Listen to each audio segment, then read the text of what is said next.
Now, if you're currently navigating a career transition, or you're just looking to finally break through some of those stubborn professional barriers, you are in the exact right place today. We're actually going to take some ancient texts and reframe them, not as dusty history, but as a completely modern, interactive workshop for professional women. We're going to see how historical resilience translates directly into modern strategic excellence. So honestly, you might want to grab a notebook for this one because we are treating this analysis like a full-on assess, learn, and apply masterclass. Let's get into it. Okay, before we even crack open today's source material, I want you to ask yourself a pretty crucial question. What is actually blocking your next career transition? Seriously, assess your own roadblocks right now. Is it a total lack of resources, systemic bias, or maybe it's just the sheer fear of stepping into the unknown? Keep your personal roadblocks front and center in your mind as we work through this explainer, because our goal today isn't just to soak up information. We're here to uncover a tangible strategy to move you from exactly where you are to where you want to be. So our strategic manual for today's workshop is the book, The Ruth Anointing by McClain-Walters. And what's super fascinating about this text is how it positions an ancient story. It outlines what the author calls a pioneering spirit, one that is specifically designed to help women break out of a life of mediocrity. We're going to extract the absolute core professional development principles from this text and really look at how the historical figure of Ruth operated with just incredible strategy and decisiveness. All right, here's our game plan for today. Number 1, shattering ceilings. 2, the 4 hindrances. 3, covenantal mentorship. 4, strategic alliances. 5, the integrity engine. And finally, number 6, daily habits. Section 1, shattering professional glass ceilings. Let's just set the stage really quick and assess the context of our historical case study to see exactly how it applies to you in today's business environment. The parallels between the past and the present here are honestly wild. Think about it. Ruth faced massive, severe cultural pressures. She was an impoverished widow and an immigrant entering an entirely new culture in Bethlehem. She was basically on the absolute bottom rung of the socioeconomic ladder for her time. Now compare that to modern workplace barriers. Professional women today are dealing with economic instability, the headache of career pivoting, and real systemic biases like sexism and classism. But the source makes a great point. Ruth didn't let those factors dictate her trajectory. She looked at them as speed bumps, not stop signs. And that instantly validates this ancient text as a completely viable blueprint for navigating today's corporate landscape. Moving right along to Section 2, defeating the 4 hindrances. Let's pinpoint the specific obstacles the source material warns will totally stall your personal growth and career progression. According to the source, there are 4 core hindrances that love to hijack our progress. We've got idleness, cultural biases, selfishness, and fear of the future. Take a second to self-reflect. Which of these is stalling your transition right now? Like, which one feels like the heaviest weight dragging you down? Let's break them down one by one and pull out the actionable steps Ruth actually used to defeat them. First up is defeating idleness. When Ruth arrived in a new land after losing literally everything, she had every excuse in the book to just shut down, fall into paralysis, or wait for someone to hand her a solution. But she didn't. She took immediate initiative. She asked to go glean in the fields right away. So your actionable step here is to actively shift from passivity to diligence. Don't wait around for the perfect opportunity to magically appear. Start working with whatever you have in front of you right now. Just taking that very first step out of a crisis is exactly what breaks the cycle of idleness. Next, defeating cultural biases. Talk about having the deck stacked against you. As a Moabite woman in a Jewish society, the odds were not in her favor. But she bypassed all those gender and class constraints by doing one simple thing. She outworked every single person in the room. The text points out that she worked with such determination and efficiency that her excellence became literally impossible to ignore. Her reputation got there before she did. So, your actionable step?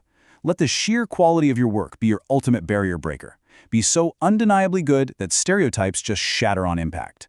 Hindrance number 3 is selfishness. Look, when you're in the middle of a career crisis, it is so tempting to just turn inward and throw yourself a pity party. Ruth could have easily focused entirely on her own devastating losses. Instead, she flipped the script. She focused outward, prioritizing the care of her mother-in-law, Naomi.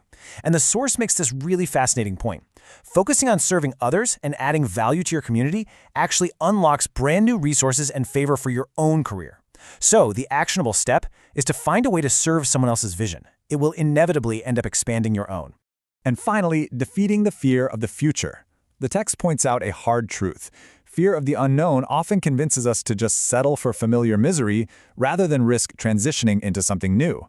But Ruth stepped into a completely unknown culture with total confidence. The key takeaway here: you have to trust the process of transition. Your actionable step is to actively embrace the unknown. Refuse to let the fear of what if put your destiny on hold. Section 3. Power of covenantal mentorship. Now that we've figured out how to clear those blockers, let's move into the learn phase of the workshop. We're talking about the incredible power of building an unshakable network. I absolutely love this analogy from the source material. It says, lionesses hunt together. Each lioness has a position, a specialized role. The author uses this to brilliantly explain why it's a strategic imperative for women to collaborate instead of constantly competing. When women unify, coordinate their moves, and actually understand their specific roles within a team, they bring success to the entire group. It totally destroys that old, tired myth that women in business can't be supportive allies. That brings us to what we're calling the Naomi connection. See, Ruth didn't try to navigate this massive transition all by herself. She formed a covenantal mentorship with Naomi. And this is way more than just grabbing coffee and casual networking. A covenantal mentor is usually a more experienced leader who gives you a safe place to be vulnerable, sure, but they also provide vital correction and high-level strategy. Naomi literally guided Ruth's steps, telling her exactly where to go and how to position herself. If you're going to break through your own ceilings, you need a mentor who will give you that kind of unfiltered strategic guidance. Section 4, building your strategic alliances. All right, how do we take that mentorship and build it out into powerful, strategic, professional partnerships? Let's take a look. Okay, so once you have the right guidance, you've got to take action. Here is the exact progression for building strategic alliances. Step 1. Survey the landscape.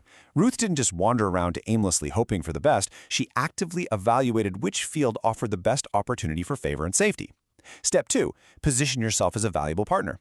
When Ruth spoke about her work, she wasn't acting like a low-level employee just punching a clock. She carried herself with an enterprising spirit. Step 3. Form strategic alliances. This is the Boaz strategy. Because she was so diligent and responsible, she caught the attention of the key decision-maker, Boaz. And she formed an alliance that literally elevated her from being just a worker in the field to the owner of the field. Section 5. The integrity engine.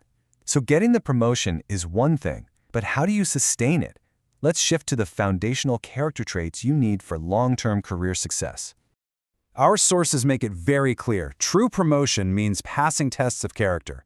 We can actually map out the chronological progression of what we'll call the integrity engine. Step 1 is visible integrity. Doing the right thing when the boss is watching. It's a great start, but honestly, it's just the training wheels. Step 2 is private integrity. This is where the real growth happens. It's making the right choices in secret when there is zero audience and zero applause. And then step 3 is integrated integrity. This is when the truth is so deep in your bones that your private and public lives are totally seamless. Because at the end of the day, true, sustainable promotion only happens when your private character perfectly matches your public leadership. Finally, Section 6, Daily Habits for Professional Excellence. We've made it to the apply stage of the explainer. Time to translate all these big picture concepts into daily routines you can actually start using today. To help you cultivate that integrated integrity and resilience, our sources offer this amazing, super clear checklist. Think of it as your end-of-day checkup. Just ask yourself these 3 simple questions every single evening. 1. Did I stay true to what I believe today? 2. Did I treat people with honesty and kindness, even when I was under pressure? And 3. Did I correct what went wrong as soon as I saw it? Making this a daily habit keeps your self-awareness incredibly sharp. It basically ensures you are actively defeating those 4 hindrances every single day and building the character you need for your next level of leadership. Which brings us to our final thought for today. We've talked about how to shatter ceilings by defeating idleness, bias, selfishness, and fear. We've seen exactly why you need mentorship, strategic alliances, and deep-rooted integrity. So I want to leave you with this provocative journal prompt. Are you ready to move from simply surviving, just gleaning in the fields, to stepping up and actually owning the field? Because that transition, it starts the exact second you decide to take initiative. Thank you so much for hanging out with me for this explainer, and I absolutely encourage you to start applying these strategies to your own professional journey today. Catch you next time.